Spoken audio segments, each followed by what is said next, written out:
Hallelujah. 13, 14, 15 hallelujah. Hallelujah পড়ো। কেবল যিনি স্বর্গ হইতে নামিয়া আসিয়াছেন সেই মনুষ্যপুত্র যিনি স্বর্গে থাকেন, আর মসি যেমন প্রান্তরে সেই সর্পকে উচ্চ উঠাইয়াছিলেন, সেই রূপ মনুষ্যপুত্রকে উচ্চকৃত হইতে হইবে, যেন যে কেউ তাতে বিশ্বাস করে সে অনন্ত জীবন পায়। হালেলুয়া।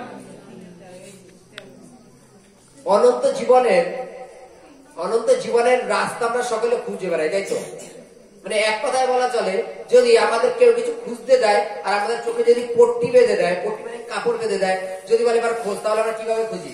যেমন হঠাৎ মনে করো সবাই এক জায়গায় আছো, ঘরে খাওয়া দাওয়া করছে, সব রেডি এক জায়গায়, জম করে দেখো কারেন্ট অফ হয়ে গেল, তখন আমরা কিভাবে ল্যাম্প খুঁজি? দেশলাইটা কিভাবে খুঁজি? কোথায় ছিল? সবাই দাঁড়াও, একজন করে উঠে গিয়ে ঠিক কোথায় রাখতে সেই জায়গাটা খুঁজতে হয়। হালেলুয়া, তাই তো না? তদানুসারে আমরা অনন্ত জীবনটাকে এইভাবে খুঁজি। কারা? যাদের চোখে পট্টি বাঁধা আছে, যাদের চোখে একটা কাপড় বাঁধা আছে, তারা অনন্ত জীবনটাকে এইভাবে খুঁজি। কোথায় গেলে অনন্ত জীবন পাবো? রাগের চোটে তো আমরা মাঝে মাঝে কেউ হয়তো কোনো মাঠের এক কোনায় গিয়ে বসে থাকে, পুকুর পাড়ের এক কোনায় গিয়ে বসে থাকে, কেউ হয়তো ব্রিজের উপরে গিয়ে হাওয়া খেতে থাকে। শান্তি কোথায় পাবো? অনন্ত জীবন কোথায় পাবো? পরিত্রাণ কোথায় পাবো? সুখ কোথায় পাবো? তাই তো নাকি? বাইবেলে বলছে, যে ব্যক্তিকে ক্রুশের উপরে টানানো হয়েছে তাকে যে বিশ্বাস করবে সে অনন্ত জীবন পায়। হালেলুয়া।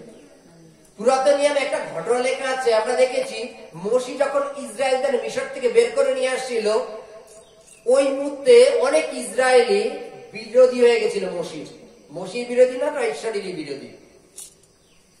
ঈশ্বর যদি মিশরের ফৌরান রাজকে আঘাত করবার জন্য যদি 10 রকম মহামারী বা সমস্যা পাঠাতে পারেন, তাহলে ইসরায়েলদের ফেরত আনবার জন্য অনেক রকম কিছু করতে পারেন তো? বাইবেলে লেখা আছে, তাদের মধ্যে ঈশ্বর সাপ প্রেরণ করে দিল। সাপে যাকে কামড়াবে সে মারা যাবে।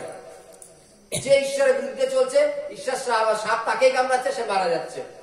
যখন সমস্ত ইসরায়েলরা ভয়ে আতঙ্ক হয়ে গেছে, তখন মসিকে বলছে, হে মসি, আমাদের উদ্ধারের, আমাদের রক্ষার একটা রাস্তা বলো। মসি ঈশ্বরের কাছে প্রার্থনা করছে, ঈশ্বর কি করব? ঈশ্বর বলছে, তুমি একটা পিতলের সাপ বানাও, সেটা একটা লাঠি দিয়ে উপরের দিকে টানিয়ে রেখে দাও, যাকে সাপে কামড়াবে সে যখন ওই লাঠিটার দিকে তাকাবে সে তখনই বেঁচে যাবে। এবং যাকে সাপে কামড়াতো সে লাঠিটার দিকে তাকাতো এবং সে বেঁচে যেত, তার বিষ নেমে যেত। কি সিস্টেম ছিল, তাই তো? এবার প্রসঙ্গ, সাপের দিকে কেন তাকাতো? সে বিশ্বাস করতো ঈশ্বর মসির মাধ্যমে আজ্ঞা দিয়েছেন এবং মসি সাপটা বানিয়েছেন। মসি বানায়নি, ঈশ্বর বানিয়েছে। এবং যদি আমি সাপটার দিকে দেখি, তাহলে কার দিকে দেখার সময়? ঈশ্বরের দিকে দেখার সময়। আর যদি আমি ঈশ্বরের দিকে দেখার সমান যদি হয়, তাহলে আমি বেঁচে যাবো, এবং সে বেঁচে যেত। সেই সাপকে, সেই পিতলের সাপকে একটা লাঠির উপরে উঁচে রাখা হয়েছে, কেন? সবাই দেখতে পারবে তাকে, এবং যে কেউ দেখতে পারবে সেই বেঁচে যাবে। হালেলুয়া। আজকে তদানুসারে যীশু খ্রিস্টকে কালভারি ক্রুশে করে উঁচের উপরে টানানো হয়েছে। তিনি আমাদের পাপভার বহন করে নিয়ে গেছেন, আর যে কেউ ওই কালভারি ক্রুশে যিশুর দিকে তাকাবে সে অনন্ত জীবন পাবে। হালেলুয়া। যে কেউ এটা বিশ্বাস করবে যে তিনি আমাদের পাপের জন্য কালভারি ক্রুশে চেপে গেছেন, সে অনন্ত জীবন পাবে।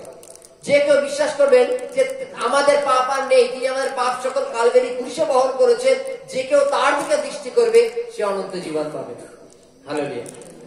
অনন্ত জীবন খোঁজবার জন্য আমরা জানি যে বিভিন্ন লোক সুখ শান্তি খোঁজবার জন্য একদিন বিধি নিয়ম পালন করে, 2 দিন বিধি নিয়ম পালন করে, একজন তো অনেক রকম ভাবে বিধি নিয়ম পালন করে।